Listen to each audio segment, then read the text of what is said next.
청자 여러분 안녕하십니까. 오늘 이 시간 지난 시간에 이어서 기도의 사람이 되자 12번째 시간이 됩니다. 부제로는 하루 3번씩 무릎을 꿇고 감사드린 기도의 사람 다니엘 이렇게 정해봤습니다. 다니엘서 6장 10절로 16절까지 말씀을 제가 봉독해 드립니다. 다니엘이 이 조서에 왕의 도장이 찍힌 것을 알고도 자기 집에 돌아가서는 윗방에 올라가 예루살렘으로 향한 창문을 열고 전에 하던 대로 하루 3번씩 무릎을 꿇고 기도하며 그의 하나님께 감사하였더라. 그 무리들이 모여서 다니엘이 자기 하나님 앞에 기도하며 간구하는 것을 발견하고 이에 그들이 나아가서 왕의 금령에 관하여 왕께 아뢰되 왕이여, 왕이 이미 금령에 왕의 도장을 찍어서 이제부터 30일 동안에는 누구든지 왕 외에 어떤 신에게나 사람에게 구하면 사자굴에 던져 넣기로 하지 아니하였나이까 하니 왕이 대답하여 이르되 이 일이 확실하니 메대와 바사와 고치지 못하는 귀례니라 하는지라. 그들이 왕 앞에서 말하여 이르되 왕이여, 사로잡혀온 유다 자손 중에 다니엘이 왕과 왕의 도장이 찍힌 그 금령을 존중하지 아니하고 하루 3번씩 기도하나이다 하니 왕이 이 말을 듣고 그로 말미암아 심히 근심하여 다니엘을 구원하려고 마음을 쓰되 그를 건져내려고 힘을 다하다가 해가 질 때에 이르렀더라. 그 무리들이 그 모여 왕에게로 나와서 왕께 말하되 왕이여, 메대와 바사의 규례를 아시거니와 왕께서 세우신 금령과 법도는 고치지 못할 것이니이다 하니 이에 왕이 명령하여 하매 다니엘을 끌어다가 사자굴에 던져 넣은지라. 왕이 다니엘에게 이르되 내가 항상 섬기는 너의 하나님이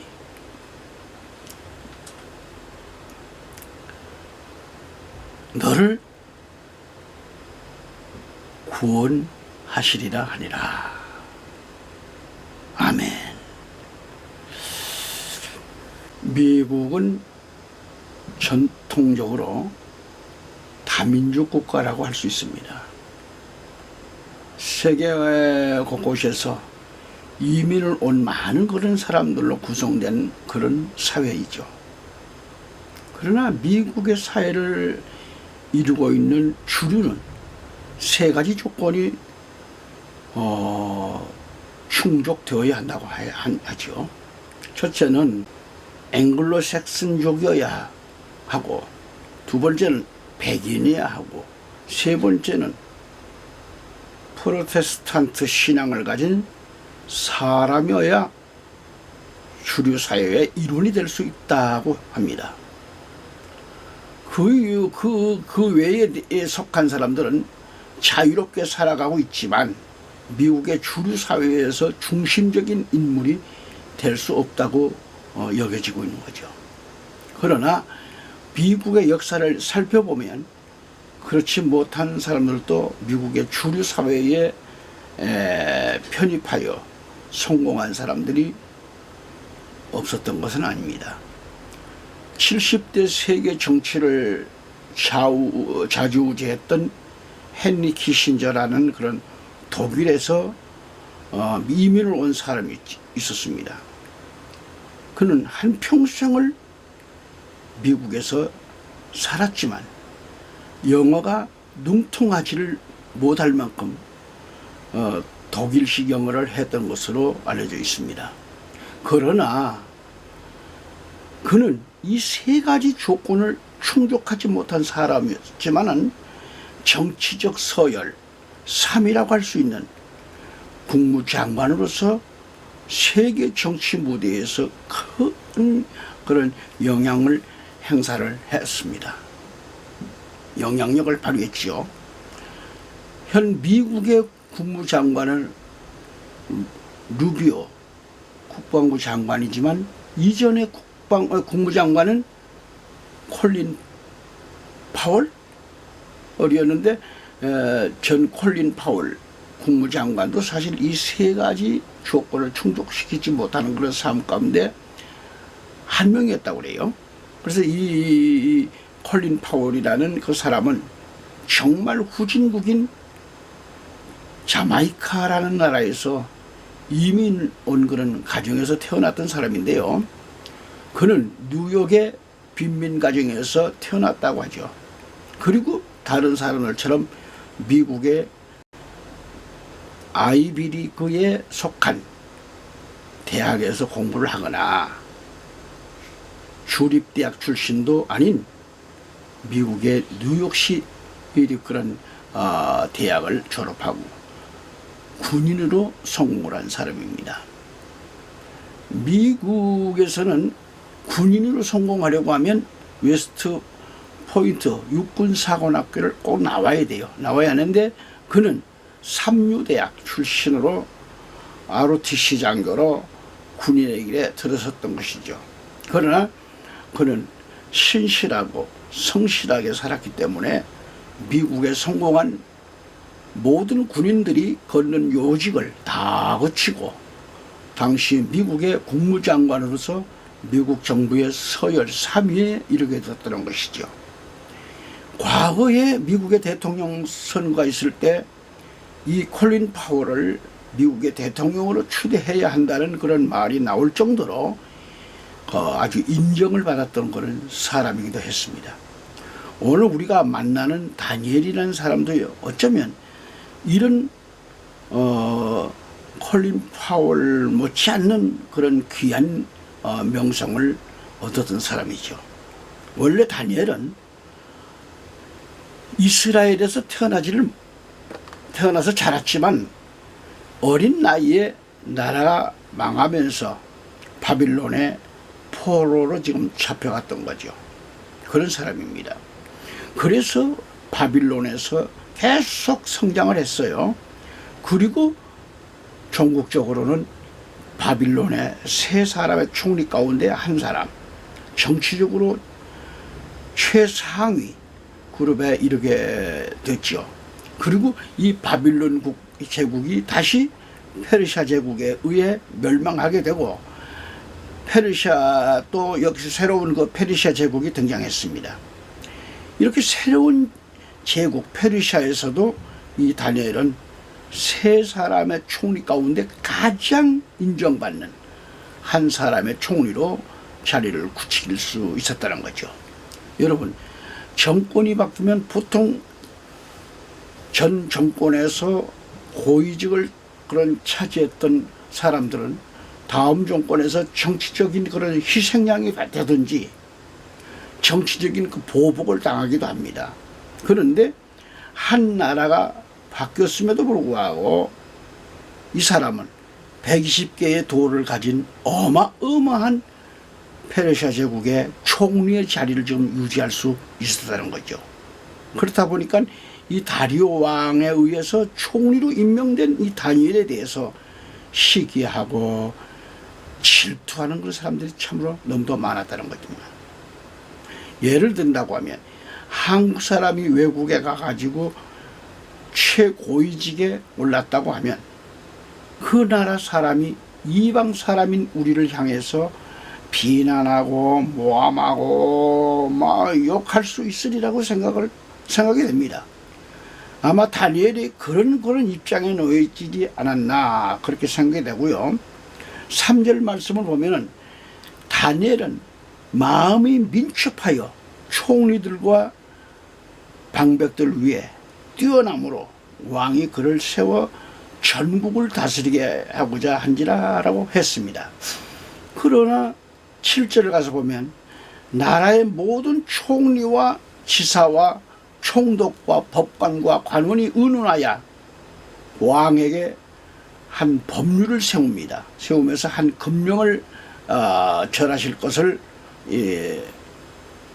구하나이다. 왕이여, 그것은 곧 이제부터 30일 동안에, 한 달 동안에 누구든지 왕 외에 어떤 신에게나 사람에게 무엇을 구하면 사자굴에 넣어 던져서 넣기로 그렇게 결정합시다.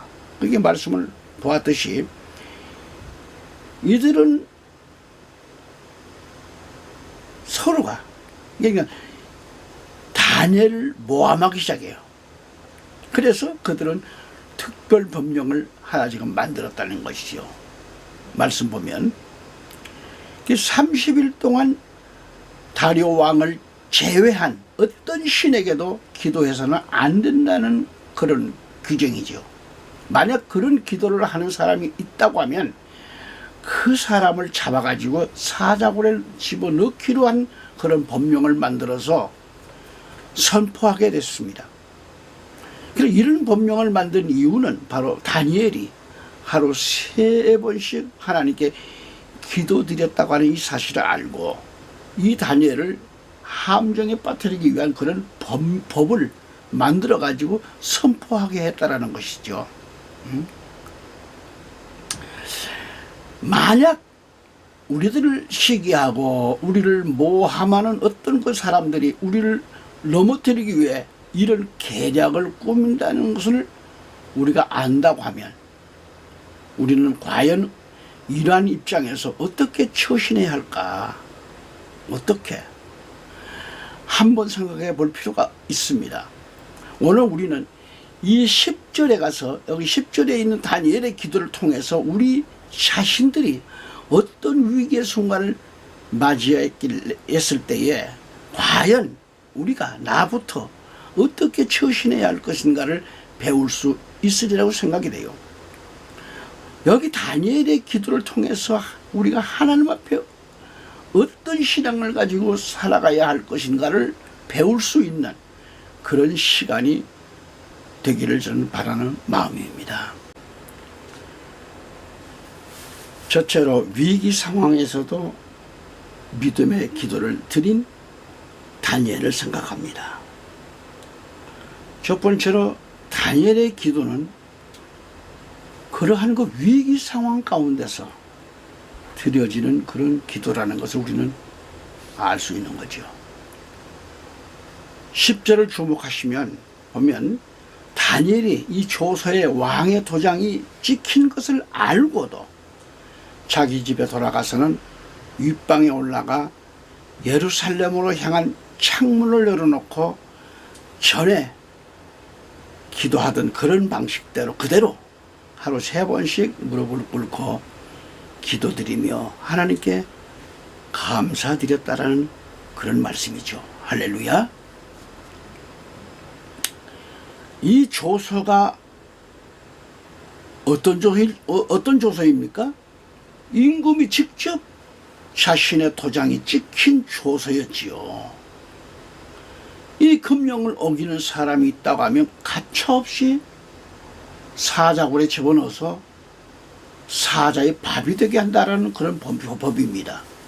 다니엘은 만일 그가 평소에 기도드려왔던 그런 대로 기도를 한다면 그대로 사자굴에 들어가서 사자의 밥이 될 수밖에 없는 그런 위기 상황에 놓여 있었죠.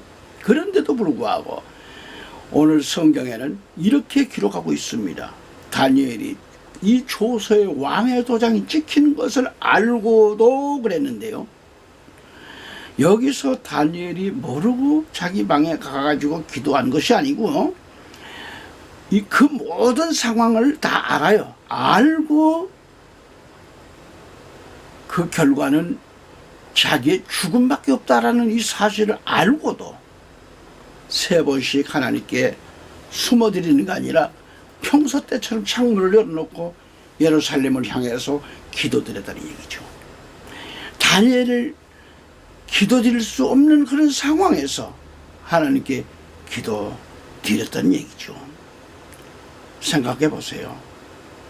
흔히들 세상에는 기도할 수 있는 상황에서 기도드리는 사람이 있습니다. 기도드릴 수 있는 상황에서 기도드리지 않는 사람도 있습니다. 기도드릴 수 없는 상황에서도 기도드리지 않는 사람이 있고, 또 기도드릴 수 없는 상황에서도 기도드리는 사람이 있다 이거예요.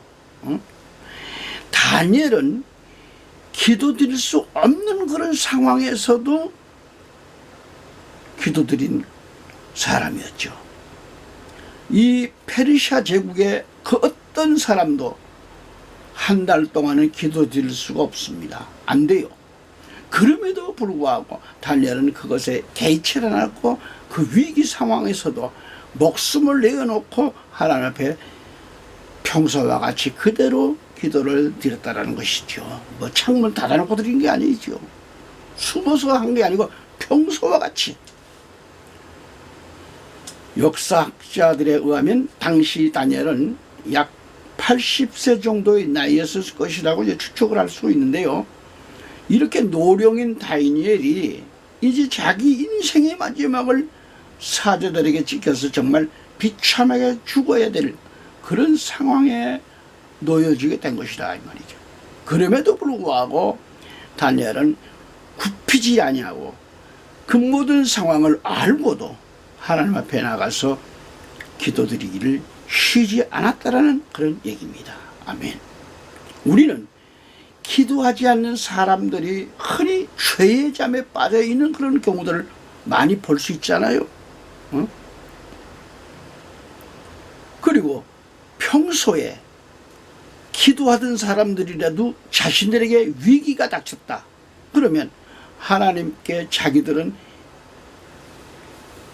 기도하고 바른 생활을 했는데 어떻게 자기들에게 이런 조건, 이런 어려움을 주시고 환난을 주실 수 있겠는가라는 생각을 하면서 낙심하여 신앙이 퇴보되고 신앙을 잃어버려가지고 기도드리지 않는, 오히려 원망하고 불평하는 사람들이 있습니다. 그런데 다니엘은 이러한 위기가 닥쳐왔음에도 불구하고 하나님 앞에 간절한 마음, 간절히 평소 하던 것처럼 그렇게 기도드렸던 것을 우리는 볼 수 있잖아요.